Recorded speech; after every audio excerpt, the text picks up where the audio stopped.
ఓం శాంతి. ఈరోజు బాబా మురళిలో పిల్లలు ఇప్పుడు ఇంటికి తిరిగి వెళ్ళే సమయం కాబట్టి మీ లెక్కాచారంలన్నింటినీ పూర్తి చేసుకొని వెళ్ళాలి. ఏ లెక్కలు మిగిలి ఉన్నా అంతిమంలో వాటి పరీక్షలు ఎదుర్కోవాల్సి వస్తుంది. అందుకే అన్ని రకాల లెక్కాచారంలను ఇక్కడే పూర్తి చేసుకొని తేలికగా వెళ్ళాలి. అలాగే చదువుకుంటూ గ్యాలప్ చేసుకోండి అన్నారు బాబా. ఒక్క బాబా ద్వారానే వినండి. ఇప్పటి వరకు మనుష్య మతం వింటూ వచ్చారు, మన్మతంపై నడుస్తూ వచ్చారు. కానీ ఇప్పుడు మాత్రం ఒక్క బాబా వినిపించే శ్రీమతంపైనే నడవాలి అన్నారు. ఇది 28 నవంబర్ మురళి. సద్గురు అయిన బాబా యొక్క శ్రీమతము. మధురమైన పిల్లలు, మీరు ఒక్క తండ్రి ద్వారానే వినాలి మరియు విని ఇతరులకు వినిపించాలి. ప్రశ్న: బాబా పిల్లలైన మీకు ఎటువంటి జ్ఞానం ఇచ్చారు? అది మీరు ఇతరులకు వినిపించాలి. జవాబు: బాబా మీకు జ్ఞానం ఇచ్చారు. మీరు ఆత్మలు, అందరూ పరస్పరం సోదరులు అని. మీరు ఒక్క బాబా స్మృతిలోనే ఉండాలి. ఈ విషయాన్ని మీరు అందరికీ వినిపించండి. ఎందుకంటే మీరు మొత్తం విశ్వంలోని మీ సోదరుల కళ్యాణం చేయాలి. మీరే ఈ సేవకు నిమిత్తమై ఉన్నారు. బాబా మనకి జ్ఞానం ఇచ్చారు. మీరందరూ పరస్పరం ఆత్మలు, సోదరులు, అందరూ నా పిల్లలే. కాబట్టి అందరికీ ఈ పరిచయం ఇవ్వండి. మనందరి తండ్రి ఒక్కరే. మనమందరం కూడా సోదరులు అవుతాము. మన సోదరుల కళ్యాణం మనం చెయ్యాలి. ఈ సేవకు మనం నిమిత్తంగా ఉన్నామనేది మనకి గుర్తొస్తుంది. ఓం శాంతి. ఓం శాంతి ఎక్కువ శాతం ఎందుకంటారు? ఓం శాంతి అని ఎక్కువ శాతం ఎందుకంటారు? ఇది పరిచయం ఇవ్వడం. ఆత్మ పరిచయం ఆత్మే ఇస్తుంది. మాట్లాడే సమయంలో కూడా ఏదైనా పలకరింపు కోసం స్టార్టింగ్ వర్డ్ ఉంటుంది. ఒక ఇద్దరు వ్యక్తులు కలుస్తున్నారంటే ఫస్ట్ స్టార్టింగ్ పలకరింపు ఏదైనా ఒక శబ్దంతో, ఒక ప్రత్యేకమైన శబ్దంతో చేసుకుంటారు. సాయిరామ్ అని, రామ్ రామ్ అని, హరే కృష్ణ అని, జై శ్రీరామ్ అని, లేక హాయ్, హలో, ఇలా ఏదో ఒక పలకరింపు తర్వాత మాట్లాడడం మొదలు పెడతారు. అలాగే ఇక్కడ మనము ఓం శాంతి అని అంటాం. మొదట మాట్లాడేది ఆత్మే, శరీరం ద్వారా. ఆత్మ లేకుంటే శరీరం ఏమీ చేయజాలదు. ఆత్మ తన పరిచయాన్ని ఇస్తుంది. మనం ఆత్మలం, పరంపిత పరమాత్ముని సంతానం. వారేమంటారంటే అహం ఆత్మ, నేనే పరమాత్మ అంటారు. మీరైతే ఇప్పుడు అన్ని విషయాలను చక్కగా అర్థం చేసుకున్నారు. బాబా అయితే పిల్లలు పిల్లలు అని అంటారు. ఆత్మిక తండ్రి చెప్తున్నారు, హే ఆత్మిక పిల్లలు అని. ఈ ఆర్గన్స్ ద్వారా నేను మీకు అర్థం చేయిస్తున్నాను. బాబా అర్థం చేయిస్తారు. మొట్టమొదట జ్ఞానం ఉంటుంది, ఆ తర్వాత భక్తి. మొదట భక్తి తర్వాత జ్ఞానం అని అనకూడదు. ముందైతే జ్ఞానం పగలు, తర్వాత భక్తి రాత్రి. పగలు రేయి అంటారు కదా. ముందే రాత్రి కాదు, ముందు పగలు, తర్వాత రాత్రి, తర్వాత మళ్ళీ పగలు రాబోయేది ఉంటుంది. రాత్రి తర్వాత అగైన్ మళ్ళీ సైకిల్ రిపీట్ అవుతుంది కదా, మళ్ళీ పగలు వచ్చేస్తుంది. ఎప్పుడైతే భక్తి యొక్క వైరాగ్యం ఏర్పడుతుందో అప్పుడే మళ్ళీ తిరిగి పగలనేది ఇక్కడ వస్తుంది. అంటే రాత్రి భక్తి అన్నారు కదా. భక్తికి మళ్ళీ జ్ఞానానికి మధ్యలో వైరాగ్యం స్టేజ్ ఉంది. జ్ఞానానికి భక్తికి మధ్యలో ఏం స్టేజ్ లేదు. జ్ఞానం తర్వాత భక్తి. కానీ భక్తి తర్వాత మళ్ళీ జ్ఞానానికి రావడానికి వైరాగ్యం యొక్క స్టేజ్ అవసరం. జ్ఞాన విజ్ఞానాలు ఉన్నాయి కదా, ఈ విషయాలన్నీ మీ బుద్ధిలో ఉండాలి. మీరిప్పుడు జ్ఞానం యొక్క చదువుకుంటూ ఉన్నారు. తర్వాత సత్యత్రేతాయుగంలో మీరు జ్ఞానం యొక్క ప్రాలబ్ధాన్ని పొందుతారు. బాబా జ్ఞానాన్ని ఇప్పుడు ఇస్తున్నారు. దీని ప్రాలబ్ధమే సత్యయుగంలో పొందుతారు. ఇవి బాగా అర్థం చేసుకోవాల్సిన విషయాలు. ఇప్పుడు బాబా మీకు జ్ఞానాన్ని ఇస్తున్నారు. మీకు తెలుసు మీరే ఈ జ్ఞానంతో విజ్ఞానంలోకి వెళ్తారు. అంటే ఈ జ్ఞానానికి కూడా అతీతంగా విజ్ఞానం, యోగం యొక్క స్థితిలో మీ ఇల్లైనటువంటి శాంతి ధామానికి వెళ్తారు.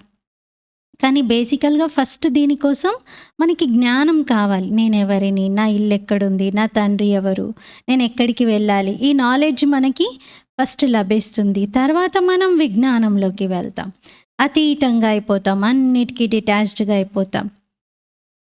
మరి శాంతిధామంలో ఉండేటువంటి స్థితిని జ్ఞానం అనరు, భక్తి అనరు. అక్కడ ఏవీ లేవు, జ్ఞానం కూడా లేదు, భక్తి కూడా లేదు. దానిని విజ్ఞానం అంటారు. జ్ఞానానికి అతీతంగా శాంతిధామానికి మీరు వెళ్ళిపోతారు. ఈ మొత్తం విషయాలు జ్ఞానమంతా మీ బుద్ధిలో ఉండాలి. బాబా జ్ఞానాన్ని ఇస్తారు. ఎక్కడి కోసం? దేనికోసం ఈ జ్ఞానం? భవిష్యత్తు కొత్త ప్రపంచం కోసం జ్ఞానం ఇస్తున్నారు. కొత్త ప్రపంచానికి వెళ్తారు. దానికోసం ముందు ఇంటికి వెళ్ళాల్సి ఉంటుంది. ముందు ఇంటికి వెళ్ళి తర్వాత కొత్త ప్రపంచానికి వస్తారు. ముక్తిధామంలోకి వెళ్ళాలి. అక్కడే ఆత్మలన్నీ నివసించేటువంటివి. అక్కడికి తప్పనిసరిగా వెళ్ళాల్సిందే. ఈ అన్ని కొత్త కొత్త విషయాలు మీరే వింటారు, మీరే ఇతరులకి చెప్పగలుగుతారు. ఇంకెవరు కూడా అర్థం చేసుకోలేరు. మీరు అర్థం చేసుకుంటున్నారు. మేము ఆత్మలం, స్పిరిచువల్ ఫాదర్ యొక్క స్పిరిచువల్ పిల్లలం. అంటే ఆత్మిక తండ్రికి ఆత్మిక పిల్లలం. ఆత్మిక పిల్లలందరూ తప్పనిసరిగా ఆత్మిక తండ్రి మాకు కావాలి అని అంటారు కదా. పిల్లలకు తండ్రి అవసరం లేదా? కావాలి కదా. ఆత్మిక తండ్రి, ఆత్మిక పిల్లలు. ఆత్మిక పిల్లలకు ఒకే ఆత్మిక తండ్రి ఉన్నారు. వారే వచ్చి జ్ఞానాన్ని ఇస్తారు. బాబా ఎలా వస్తారు అనేది కూడా అర్థం చేయిస్తున్నారు. బాబా చెప్తారు, నేను కూడా ప్రకృతిని ధారణ చేయవలసి వస్తుంది. ఇప్పుడు మీరు బాబా ద్వారా వినాలి, ఇతరులకి వినిపించాలి. ముందైతే బాబా చెప్తున్నవి వినడం చేయాలి. కేవలం తండ్రి తప్ప ఇంకెవరి ద్వారానూ వినకూడదు. విని పిల్లలు ఏం చేయాలి? తమ సోదరులకు వినిపించాలి. ఏదో ఒకటైతే వినిపిస్తూ ఉంటారు కదా సోదరులకు. అవి ఇవి మాటలు మాట్లాడే బదులుగా బాబా చెప్పేవి వినిపించండి. స్వయాన్ని ఆత్మగా భావించండి. తండ్రిని జ్ఞాపకం చేయండి, ఎందుకంటే వారు పతిత పావనుడు అని చెప్పాలి. అప్పుడు బుద్ధి అటువైపే వెళ్తుంది. పిల్లలకు అర్థం చేయించడంతో చక్కగా అర్థం చేసుకుంటారు. ఎందుకంటే అందరూ తెలివి తక్కువగా ఉన్నారు కాబట్టి వాళ్ళకు మీరు కొంచెం చెప్పండి, అర్థమవుతుంది అంటున్నారు. భక్తి మార్గంలో తెలివి తక్కువగా అంటే జ్ఞానహీనులుగా ఉండడంతో రావణుడి వలయంలోకి వచ్చేసారు. ఏం చేశారు? రావణ వలయంలోకి వచ్చి చూస్తూనే ఉన్నారు. ప్రపంచమంతా ఇలా దిగజారిపోయింది. ఎలా చీచీగా అయిపోయారు. మద్యం సేవిస్తూ ఉంటారు. మద్యం సేవించిన వారు ఎలా అవుతారు? మద్యం మత్తులో ఉన్నటువంటి వారు చాలా చెడ్డ పనులు చేస్తూ ఉంటారు కదా. చెడు దృష్టిని కలిగి ఉంటారు, చెడు వ్యవహారం చేస్తూ ఉంటారు, చెడ్డ మాటలు వాళ్ళ నోటి నుండి వస్తూ ఉంటాయి. అంతా చెడుని వ్యాపింపచేస్తూ ఉంటారు. ఇప్పుడు పిల్లలైన మీ బుద్ధిలో ఉంది, అనంతమైన తండ్రి నుండి మేము వారసత్వాన్ని తీసుకోవాలి అని. కల్పకల్పం తీసుకుంటూ వచ్చారు. దీనికోసమే దైవీ గుణాలను కూడా ధారణ చెయ్యాలి అని బాబా చెప్తారు. శ్రీకృష్ణుడిలో దైవీ గుణాలు ఉన్నాయి కాబట్టే అంత గొప్ప మహిమ జరుగుతుంది. వైకుంఠానికి యజమానిగా ఎంత మధురంగా ఉన్నాడు. శ్రీకృష్ణుడి కంటే ముద్దుగా, చాలా మధురంగా ఇంకెవరైనా దేవతల్లా అనిపిస్తారా? కృష్ణుడు అంటే అందరికీ ప్రేమ కదా. ఇప్పుడు కృష్ణుడి యొక్క డినైస్టీ అని అనకూడదు. డినైస్టీ విష్ణువు లేక లక్ష్మీనారాయణలది అని అంటారు. ఇప్పుడు పిల్లలైన మీకు తెలిసింది, బాబాయే సత్యయుగి రాజధాని యొక్క స్థాపన చేస్తూ ఉన్నారు. రాజ్యవంశం యొక్క స్థాపన, డినైస్టీ మొత్తం స్థాపన జరుగుతుంది ఇక్కడ. ఈ చిత్రాలు మొదలైనవి లేకపోయినా కూడా మీరు అర్థం చేయించవచ్చు. మందిరాలు అయితే చాలా నిర్మిస్తూ ఉంటారు. మరి ఇతరుల కళ్యాణం చేయాలి. చిత్రాలలో చాలా జ్ఞానం ఉంది. కాబట్టి ఆ చిత్రాలు తీసుకెళ్ళి మీరు మందిరాల వద్ద సేవ చేయాలి అంటున్నారు. ఇతరులను మీ సమానంగా తయారు చేయటానికి పరిగెత్తాలి. స్వయాన్ని చూసుకోవాలి. నేను ఎంతమందికి జ్ఞానాన్ని వినిపిస్తున్నాను? కొందరైతే వెంటనే జ్ఞాన బాణాన్ని వేసేస్తారు. వారి బాణం కూడా షార్ప్‌గా తగులుతుంది. వెంటనే వారు చెప్పగానే అలా ఇతరులు ప్రభావితం అయిపోతారు. అంటే వారికి నిశ్చయం కూడా కలుగుతుంది. భీష్మ పితామహ మొదలైనటువంటి వారి గురించి కూడా చెప్పారు కదా! కుమారీలే జ్ఞాన బాణాలను వేసి అలాంటి మహారథులను సైతం తల వంచేలా చేశారు అని. ఈ అందరూ పవిత్రమైన కుమారీలు, బాబా పిల్లలు, వీళ్ళందరూ తలుచుకుంటే ఏదైనా చేయగలుగుతారు అంటున్నారు. మీరందరూ పిల్లలు కదా! అందుకే బాబా అంటారు, బ్రహ్మ పిల్లలు మీరు, కుమారీలు పరస్పరం సోదరులు. ఈ పవిత్రమైన సంబంధమే మీలో ఉండాలి. అది కూడా మీరంతా దత్తత తీసుకోబడినటువంటి పిల్లలు. బాబా అడాప్ట్ చేసుకున్నారు కదా! శివ్ బాబాని అడాప్ట్ చేసుకున్నారు. ప్రజాపిత బ్రహ్మ ద్వారా. వాస్తవంగా అడాప్షన్ లేదా అడాప్ట్ అనేటువంటి అక్షరం కూడా ఉపయోగించకూడదు. ఎందుకంటే ఆల్రెడీ మనం అందరం శివబాబా పిల్లలమే కదా! అనాథ పిల్లలమా ఏంటి దత్తత తీసుకోబడడానికి? శివబాబా పిల్లలమే ఫస్ట్ నుండి. కాకపోతే తండ్రి పరిచయం లేక తండ్రిని గుర్తుపట్టలేదు అంతే. మీరందరూ నన్ను శివబాబా రండి అంటూ పిలిచారు కదా! పేరు మర్చిపోలేదు మనం. శివబాబా పేరు మర్చిపోలేదు. శివయ్య అంటూనే పిలిచారు, శివున్నే పిలిచారు. కానీ అర్థం చేసుకోలేదు. సర్వ ఆత్మలు శరీరాన్ని ధారణ చేసి ఇక్కడ పాత్రను అభినయిస్తూ ఉన్నాయి. మరి శివబాబా కూడా తప్పకుండా శరీరం ద్వారా పాత్ర వహిస్తారు కదా! శివబాబా నువ్వు సర్వశక్తివంతుడివి కదా, నీకు శరీరం ఎందుకు, నువ్వు మాట్లాడేసేయి అంటే నువ్వు వినలేవు అంటాడు బాబా. మీకు వినబడాలి కదా నేను చెప్పినా, నేను కనబడాలి కదా మీకు. మనకు కనబడరు, వినబడదు, అన్ని ఇబ్బందులే మనకి. ఎందుకంటే మనం శరీర బంధనంలో ఉన్నాం. అందుకని బాబా సైతం మన కోసం శరీరాన్ని ధారణ చేసి పాత్రను అభినయిస్తారు. శివబాబా పాత్ర లేకపోతే ఇంకా అసలు దేనికి ఏ పరివర్తన అనేది ఉండదు. సృష్టిలో రిపిటిషన్ అనేదే ఉండదు. శివబాబా రావడమే లేకపోతే ఇంక అసలు దేనికి పనికి రాదు అంటున్నారు. వాల్యూనే ఉండదు అసలు.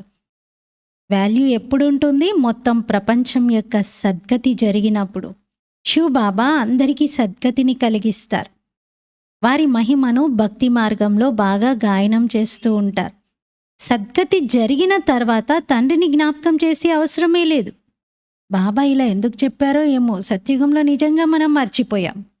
సంగం యుగంలో నన్ను జ్ఞాపకం చేయాల్సిన అవసరం లేదు మీరు సత్యుగంలో అని బాగా చెప్పడంతో మన స్మృతి కాస్త కంప్లీట్గా విస్మృతిలోకి వెళ్ళిపోయింది. ఇంత ప్రేమనిచ్చిన తండ్రిని, ఇంత పాలన చేసిన తండ్రిని మర్చిపోయాం. మొదటి జన్మలో నుండి మర్చిపోయాం. దాన్ని బాబా ఎంత ప్రేమగా, ఎంత మంచి పదాలతో చెప్తారంటే, పిల్లలు అవసరం లేదు, అక్కడ నన్ను మీరు జ్ఞాపకం చేసే అవసరం లేదు, అక్కడ కేవలం గాడ్ ఫాదర్ అంటారు. కానీ టీచర్ మాయమైపోతారు. మాట వరుసకేదో పరంపిత పరమాత్మ పావనంగా తయారు చేసేవాడు అని ఈ పదాలు కూడా, గాడ్ ఫాదర్, పరమాత్మ, ఈ పదాలన్నీ కూడా ద్వాపరయుగం నుండి. సత్యయుగంలో ఇవి కూడా లేవు. వారు సద్గతి చేసేవారు, కానీ ఈ పదం ఉపయోగించరు. ద్వాపరయుగం నుండి వారు సర్వుల సద్గతి దాత అనేది ఎక్కువగా చెప్పరు. టీచర్ అనే మాట కూడా చెప్పరు. కేవలం ఫాదర్, పరమపిత, గాడ్ ఫాదర్ అంటారు. గాయనమైతే చేశారు సర్వుల సద్గతి దాత ఒక్కరే అని, కానీ అర్ధరహితంగా, అర్థం తెలియకుండానే చెప్తూ వచ్చారు. ఇప్పుడు మీరంటారు, మీరు చెప్పే ప్రతి మాట కూడా అర్థసహితంగా చెప్తా. మనం చెప్పే మాటల అర్థాలు మనం చెప్పడమే కాదు, భక్తిలో ఉపయోగించే మాటల అర్థాలు కూడా మనమే కరెక్ట్గా చెప్పగలుగుతాం. అంత బాగా బాబా స్పష్టంగా జ్ఞానాన్ని ఇచ్చారు. మీకు అర్థమవుతుంది కదా? భక్తి యొక్క రాత్రే వేరు, జ్ఞానం యొక్క పగలు వేరు. జ్ఞానం యొక్క సమయం కూడా ఉంది, భక్తి సమయం కూడా వేరుగా ఉంది. ఇవన్నీ అనంతమైనటువంటి విషయాలు. పిల్లలకి ఇప్పుడు జ్ఞానం లభించింది, ఇది హద్దులోని జ్ఞానం కాదు, బేహద్ అనంతమైన జ్ఞానం. అర్ధకల్పం పగలు, అర్ధకల్పం రాత్రి. బాబా అంటారు, నేను వచ్చింది రాత్రిని పగలుగా చేయటానికి. మీకు తెలుసు, అర్ధకల్పం రావణ రాజ్యం ఉంటుంది, అందులో అనేక రకాల దుఃఖాలు ఉన్నాయి. తర్వాత బాబా కొత్త ప్రపంచం యొక్క స్థాపన చేస్తారు. ఆ కొత్త ప్రపంచంలో మాత్రం సుఖమే సుఖం. దుఃఖం అనే పేరే అక్కడ డిక్షనరీలో ఉండదు. అంటారు కదా, ఇది సుఖ దుఃఖాల ఆట అని. సుఖం అంటే రాముడు అని, దుఃఖం అంటే రావణుడు అంటారు. కానీ విచిత్రం ఏంటంటే, సుఖం ఉన్నప్పుడు రాముణ్ణి స్మరణనే చేయరు, రాముడు పాత్రనే వహించరు. అంటే శివబాబా ఆత్మారాముడి విషయం ఇదే. రావణుడి పైన మీరు ఇప్పుడు విజయాన్ని పొందుతున్నారు. తర్వాత రామరాజ్యం వస్తుంది. అర్ధకల్పం తర్వాత రావణుడు రామరాజ్యం పైన విజయాన్ని పొంది తను పరిపాలిస్తాడు. రావణుడు రాజ్యం ఏల్తాడు. ఇప్పుడు మీరు మాయ పైన విజయాన్ని పొందుతున్నారు. ప్రతి అక్షరం అర్థ సహితంగా మీరు చెప్తున్నారు. ఇదంతా ఈశ్వరీయ భాష, గాడ్లీ లాంగ్వేజ్ మనది.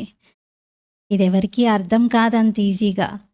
ఈశ్వరుడు ఎలా మాట్లాడుతారు అంటారు. మీకు తెలుసు గాడ్ ఫాదర్ యొక్క భాష ఉంది అని. ఎందుకంటే గాడ్ ఫాదర్ నాలెడ్జ్ఫుల్. మన నాలెడ్జ్ఫుల్ అని ఎప్పుడు అంటారు? నాలెడ్జ్ని ప్రజెంట్ చేసినప్పుడే కదా. నాకు చాలా నాలెడ్జ్ ఉందంటే ఏది కొంచెం చెప్పు అంటారా లేదా? మరి నాలెడ్జ్ఫుల్ బాబా నాలెడ్జ్ని వినిపించినప్పుడే కదా ఆ టైటిల్ సార్థకం అయ్యేది. గాయనం ఉంది, వారు జ్ఞానసాగరుడు, నాలెడ్జ్ఫుల్ అని. మరి తప్పకుండా కొంతమందికైనా జ్ఞానం ఇచ్చి ఉంటేనే ఆ మహిమ చేసి ఉంటారు. ఇప్పుడు మీకు అర్థమవుతుంది ఎలా బాబా జ్ఞానాన్ని ఇస్తారు అని. తన పరిచయాన్ని ఇస్తున్నారు, సృష్టి చక్రం యొక్క నాలెడ్జ్ని ఇస్తున్నారు. ఈ నాలెడ్జ్ తీసుకోవడంతో మనం చక్రవర్తి రాజుగా అవుతాం. స్వదర్శన చక్రం ఇది. స్మృతిలో ఉండడంతో మన పాపాలన్నీ తొలగుతాయి. ఇది మీ యొక్క అహింసాత్మకమైన చక్రం, స్మృతి యొక్క అహింసాత్మక చక్రం అంటున్నారు. ఈ చక్రం ఏమో స్థూలంగా సుదర్శన చక్రం అని చూపించబడింది. అది హింసాత్మకమైనటువంటిది, దాంతో హింస జరిగింది. తల తీసేయడం, కట్ చేయడం ఇలాంటివి. అవి అజ్ఞాని మనుష్యులు ఒకరికొకరి తలలను కట్ చేసుకుంటూ ఉంటారు వాటితో. ఇక్కడైతే స్వదర్శన చక్రాన్ని తెలుసుకోవడంతో మీరు విశ్వరాజ్య భాగ్యాన్ని పొందుతారు. దీంతో ఏవైనా కట్ చేస్తున్నాము అంటే అవి మన లోపల ఉన్నటువంటి చెడు గుణాలు, అవగుణాలు, వికారాలే. అంతే తప్ప స్థూలంగా హింస ఏమీ జరగట్లేదు ఇక్కడ. కామం మహాశత్రువు. ఇది ఆది మధ్యాంతం దుఃఖాన్ని ఇస్తుంది. అది దుఃఖపెట్టే చక్రం. మీకు తండ్రి ఈ చక్రం యొక్క నాలెడ్జ్ని అర్థం చేయిస్తున్నారు. స్వదర్శన చక్రధారిగా తయారు చేస్తున్నారు. శాస్త్రాల్లో ఎన్ని కథలను తయారు చేశారు.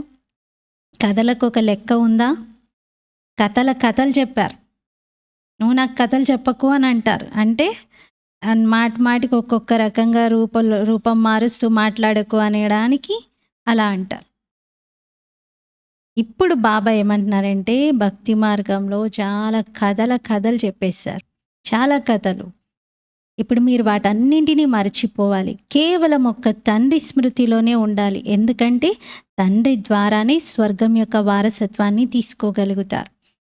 తండ్రిని స్మృతి చేయాలి మరియు వారసత్వాన్ని తీసుకోవాలి. ఎంత సహజం ఇది. అనంతమైన తండ్రి కొత్త ప్రపంచ స్థాపన చేస్తూ ఉన్నారు. మరి వారసత్వాన్ని తీసుకోవడానికి వారిని జ్ఞాపకం చెయ్యాలి కదా. ఇది మన్మనాభవ మధ్యాజీభవ. అంటే తండ్రి స్మృతిలో ఉండటాన్ని మన్మనాభవ అంటాము, వారసత్వం స్మృతిలో ఉండటాన్ని మధ్యాజీభవ అంటాం. తండ్రి మరియు వారసత్వాన్ని జ్ఞాపకం చేయాలి. పిల్లల యొక్క సంతోషపు పాదరసం ఎక్కి ఉండాలి. ఎంత ఎక్కి ఉండాలి? మన పాదరసము థర్మామీటర్ పగిలి బయటకు వచ్చేసేయాలి. థర్మామీటర్లో అంత హై ఉండకూడదు డిగ్రీ. మన సంతోషం అంత హై డిగ్రీ ఉండాలి. మనం అనంతమైన తండ్రికి పిల్లలం. బాబా స్వర్గస్థాపన చేస్తున్నారు. మనం యజమానిగా ఉండేవారిమి, ఖచ్చితంగా మళ్ళీ యజమానిగా అవుతాం. మీరే నరకవాసిగా అయిపోయారు. సతో ప్రధానంగా ఉండేవారు ఇప్పుడు తమో ప్రధానంగా అయిపోయారు. భక్తి మార్గంలో మీరే వచ్చారు. ఆల్ రౌండ్ చక్రంలో పాత్ర వహించిన వారు మీరే. మీరే భారతవాసీయులు సూర్యవంశీగా ఉండేవారు. తర్వాత చంద్రవంశీ, వైశ్యవంశీ, ఆ తర్వాత ఇంకా క్రిందకి దిగారు. మనం భారతవాసీయులం దేవీ దేవతలుగా ఉండేవారిమి. మనమే పడిపోయాం. మీకిప్పుడు మొత్తమంతా తెలుస్తుంది. వామ మార్గంలో అంటే వికారాల మార్గంలోకి వెళ్ళడంతో చీచీగా అయిపోయారు. చీచీ డర్టీగా అయిపోయారు. మందిరంలో కూడా అలాంటి చీచీ చిత్రాలను తయారు చేశారు. శిల్పాల రూపంలో పిల్లర్స్‌కి, చుట్టూ గోడలకి అలా చెక్కేసి పెట్టారు. అశ్లీలమైనటువంటివి. ఇంతకుముందు గడియారాలు కూడా అలా చిత్రాలవి తయారు చేసేవారు. ఇప్పుడు మీరు అర్థం చేసుకుంటున్నారు. మేమెంత సుందరమైనటువంటి పుష్పాలుగా అవుతున్నాం. మేమే పునర్జన్మలను తీసుకుంటూ ఎంత చీచీగా అయిపోయాం. వీరు సత్యయుగానికి యజమానిగా ఉండేవారు. అప్పుడు దైవీ గుణాలు కలిగిన మనుష్యులుగా పిలువబడేవారు. అంటే దైవీ గుణ సంపన్న దేవతగా పిలువబడేవారు. ఇప్పుడు ఆసురీ గుణాలను కలిగి ఉన్నారు. ఇప్పుడైతే పూర్తి ఆసురీ గుణాలు కలిగి ఉన్నారు. ఔర్ కోయి ఫరక్ నహీ హై. ఇంకే తేడా లేదు అంటున్నారు వాళ్ళకి వీళ్ళకి. ఇప్పుడు కూడా అందమైన మనుషులు ఉన్నారు. కానీ ఆసురీ గుణాలు. అక్కడ అందమైనటువంటి వారు ఉన్నారు. కానీ దైవీ గుణాలలో తేడా అంటున్నారు బాబా. అంతే తప్ప ఇంకే విషయంలో తేడా లేదు. మీకు 2 చేతులు ఉంటాయి, వాళ్ళకు కూడా 2 చేతులు. మీకు 2 కాళ్ళు ఉన్నాయి, వాళ్ళకు కూడా 2 కాళ్ళు. మీకు 2 కళ్ళు ఉన్నాయి, వాళ్ళకు కూడా 2 కళ్ళే. అన్ని ఫిజికల్ ఆర్గన్స్ మనకెలా ఉన్నాయో దేవతలకు కూడా అలాగే ఉంటాయి. ఇందులో తేడా ఏమీ లేదు అంటున్నారు. తోక ఉన్నవాళ్ళు, తొండం ఉన్నవాళ్ళు, 4 ఎక్కువ భుజాలు కలిగిన వారు, 3 ముఖాలు ఉన్నవారు, ఇవేవి అక్కడ ఉండవు. ఇలాంటి రూపాలు ఉండవు అంటున్నారు. దేవతలకు కేవలం వారి కర్తవ్యాలు, స్థితి, శక్తి, గుణాలకు గుర్తుగా ఆ రూపాలను చూపించారు. అంతే తప్ప స్వర్గం ప్రాయలోపమైంది అంటారు. बाकी तो स्वर्ग प्रायलोप हो गया है, सिर्फ यह चित्र निशानी है. ఇంకా స్వర్గం అంతా అయితే ప్రాయలోపం అయిపోయింది. కేవలం చిత్రాలు గుర్తుగా మిగిలాయి. చంద్రవంశీలవి కూడా గుర్తులు ఉన్నాయి. ఇప్పుడు మీరు మాయపైన విజయాన్ని పొందటానికి యుద్ధం చేస్తున్నారు. యుద్ధం చేస్తూ ఒకవేళ ఫెయిల్ అవుతే దానికి కూడా ఒక గుర్తుని ఇచ్చేస్తారు. ఏం గుర్తొస్తుంది? గెలిచిన వాళ్ళకి గుర్తు కాదు, ఇక్కడ ఓడిన వాళ్ళది ఒక ఐడెంటిఫికేషన్ కోసం బాణం గుర్తు అంటున్నారు బాబా. విల్లు బాణం ఇస్తారు. భారతవాసీలు వాస్తవంగా దేవీ దేవతా వంశానికి చెందినవారు. లేకపోతే ఏ వంశం లెక్కల్లోకి వస్తారు? కానీ భారతవాసీలు తమ వంశాన్ని తెలుసుకోని కారణంగా, మరిచిపోయిన కారణంగా హిందూ అని చెప్పుకుంటున్నారు. లేకపోతే వాస్తవంగా మీరందరూ ఒకే వంశం. భారతదేశంలోనే దేవతా వంశం ఉండేది. అనంతమైన తండ్రి ఆ దేవతా వంశంను స్థాపన చేశారు. శాస్త్రాలన్నీ కూడా ఒక్క భారతదేశానివే. డిటి డైనాసిటీ యొక్క స్థాపన జరుగుతుంది. మరి తర్వాత దాంట్లో అనేక రకాల బ్రాంచెస్ ఏర్పడతాయి. బాబా దేవీ దేవతా ధర్మాన్ని స్థాపన చేస్తున్నారు. ముఖ్యమైనవి 4 ధర్మాలు. ఫౌండేషన్ అయితే పునాదిగా ఉన్నది దేవీ దేవతా ధర్మమే. బాబా స్థాపించేది దేవీ దేవతా ధర్మం. మిగతావన్నీ బ్రాంచెస్. భారత్ యొక్క బౌండరీ ఒకటే. ఇంకే ధర్మము ఇక్కడ ఉండేదే కాదు. వాస్తవంగా దేవీ దేవతా ధర్మమే ఇక్కడ ఉండేది. దీని నుండి ఆ తర్వాత మిగతా ధర్మాలు డ్రామా ప్లాన్ అనుసారంగా వెలువడ్డాయి. డ్రామా యొక్క వాస్తవిక ధర్మం అయితే దేవతా ధర్మమే. దాని స్థాపనయే బాబా చేస్తున్నారు. తర్వాత కొత్త ఆకులు వెలువడతాయి. ఇదంతా ఈశ్వరీయ వృక్షం. బాబా అంటారు, నేను ఈ వృక్షానికి బీజరూపుడిని. ఇది పునాది. ఏది? కల్పవృక్షంలో పునాదిగా ఫౌండేషన్ వేస్తున్నటువంటి స్థానంలో దేవీ దేవత ధర్మం ఉంది. దీని నుండి ఒకటే ట్యూబ్, ఆ తర్వాత మిగతా ట్యూబ్స్ అన్నీ వచ్చాయి. ముందైతే కాండం దేవీ దేవతా ధర్మం. ముఖ్యమైనది విషయం మీరందరికీ చెప్పాల్సింది, మనం ఆత్మలం సోదరులం. ఆత్మలందరికీ తండ్రి ఒక్కరే. వారిని అందరూ జ్ఞాపకం చేయాలి. ఇప్పుడు బాబా అంటారు, మీరు ఈ కళ్ళతో ఏవైతే చూస్తూ ఉన్నారో వాటన్నింటినీ మరచిపోవాలి. ఇది అనంతమైన వైరాగ్యం. అక్కడేమో హద్దు వైరాగ్యం. కేవలం ఇల్లు వాకిలు వదిలేసి వైరాగ్యం మాకు వచ్చేసింది అని చెప్పి అడవిలో తపస్సు చేస్తూ ఉంటారు. కానీ బుద్ధిలో స్మృతిలో మాత్రం అన్నీ గుర్తొస్తూ ఉంటాయి. ఇప్పుడు మనం కొత్త ప్రపంచానికి వయా శాంతిధామం వెళ్ళాలి. బాబా అంటారు, ఇది పాత ప్రపంచం, ఇది భస్మమయ్యేదే ఉంది. ఈ పాత ప్రపంచంతో ఇప్పుడు మనసును పెట్టుకోకూడదు. ఉండాల్సింది మీరు ఇక్కడే. యోగ్యంగా తయారయ్యేంత వరకు మీరు ఇక్కడే ఉండాలి. లెక్కాచారములన్నింటినీ పూర్తి చేసుకోవాలి. మీరు అర్ధకల్పం కోసం సుఖం జమ చేసుకుంటున్నారు. దాని పేరే శాంతిధామం, సుఖధామం. మొదట సుఖము, తర్వాత దుఃఖం. బాబా అర్థం చేయించారు. ఎవరైతే కొత్త కొత్త ఆత్మలు పైనుండి వస్తారో, ఏ విధంగా క్రైస్ట్ ఆత్మ వచ్చింది, మొదట దుఃఖమేమీ పొందలేదు. క్రైస్ట్ ఆత్మకు స్టార్టింగే దుఃఖం ఉండదు. ఆట మొదలైన తర్వాత సుఖ దుఃఖాలు రెండు ఉంటాయి కదా. ఆ ఆత్మ మొదటి జన్మలో ఏ రకమైన తప్పు చేయలేదు కాబట్టి వారికి దుఃఖమేమీ ఉండదు. ఏదైతే క్రాస్ పైన ఎక్కించి కష్టపెట్టిన దృశ్యం చూపిస్తారో అదంతా కూడా జీసస్ శరీరానికి. కానీ క్రైస్ట్ ఆత్మ అయితే పవిత్రమైన ఆత్మ కదా, వెళ్ళి మళ్ళీ వేరుగా జన్మ తీసుకుంటుంది. కొత్త కొత్త వాళ్ళు ఎప్పుడైతే వస్తారో మొట్టమొదటి జన్మలో సతో ప్రధానంగా ఉంటారు. మీ అంత సుఖమైతే వారు పొందలేరు. మీతో పోలిస్తే వాళ్ళు పొందే సుఖమైతే తక్కువే.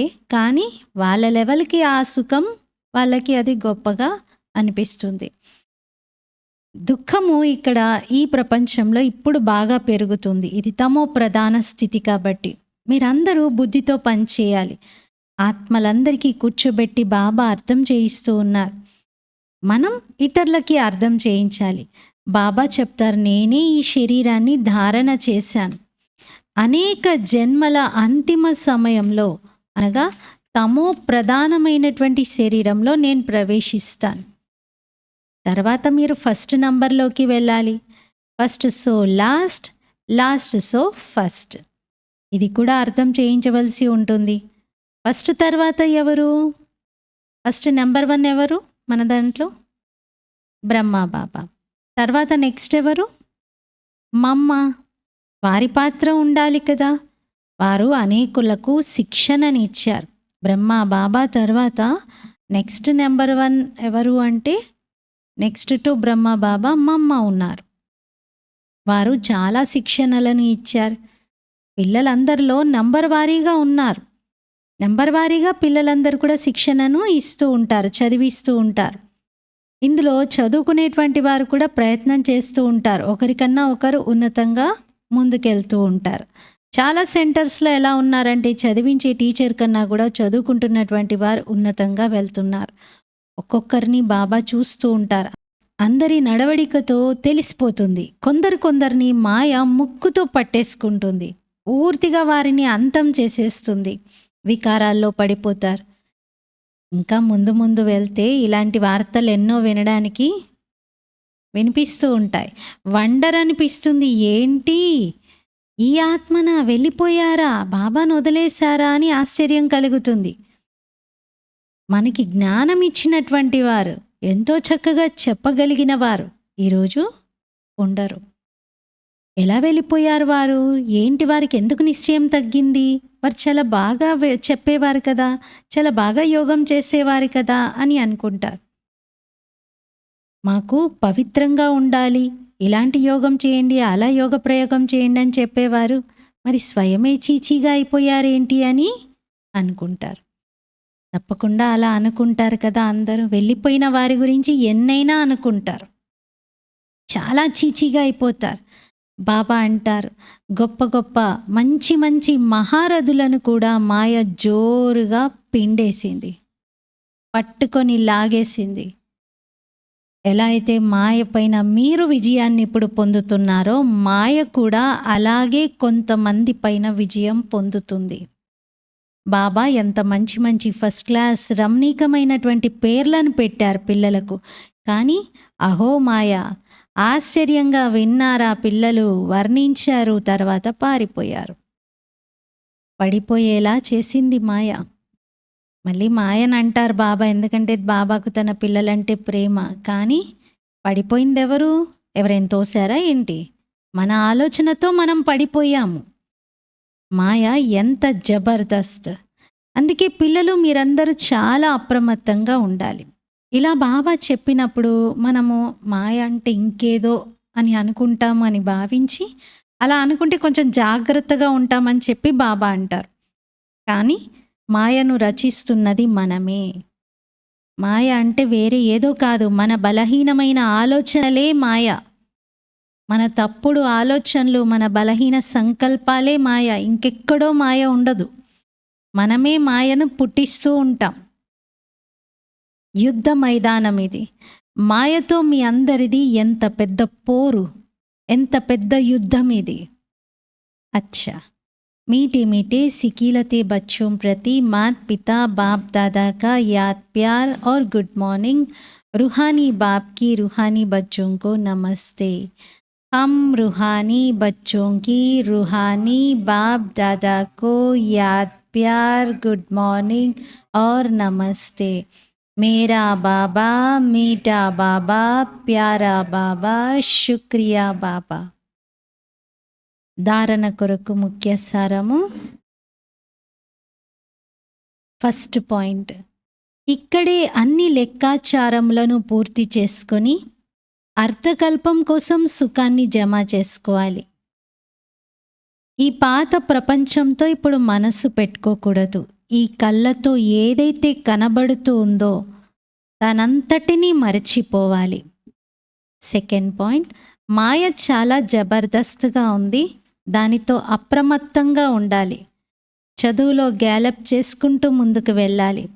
ఒక్క బాబా ద్వారానే వినాలి మరియు విన్నటువంటి దానిని ఇతరులకి వినిపించాలి. ఫస్ట్ పాయింట్లో లెక్కాచారంలను పూర్తి చేసుకొని సుఖం జమ చేసుకోండి. దేంతో మనసు పెట్టుకోవద్దు, అన్నీ మర్చిపోండి. కళ్ళకు కనిపిస్తున్నవేవి మనకి యోగంలో గుర్తు రాకూడదు. సెకండ్ పాయింట్లో ఏం చెప్తున్నారు? Alert, attention. మాయ చాలా జబర్దస్త్గా మీ పైన దాడి చేసేది ఉంది. మాయ పడేసే ప్రయత్నం చేస్తుంది. మీరు చదువుతో గ్యాలప్ చేసుకోండి, విన్నది ఇతరులకి వినిపించండి, అప్పుడు బాగా గుర్తుంటుంది కూడా. వరదానం, అనంతమైన దృష్టి, వృత్తి మరియు స్థితి ద్వారా సర్వులకు ప్రియంగా అయ్యేటువంటి డబల్ లైట్ ఫరిష్తా భవ. అనంతమైన దృష్టి, వృత్తి మరియు స్థితి ద్వారా సర్వులకు ప్రియంగా అయ్యేటువంటి డబల్ లైట్ ఫరిష్తా భవ. వివరణ, ఫరిస్తాలు అందరికీ ప్రియంగా అనిపిస్తారు.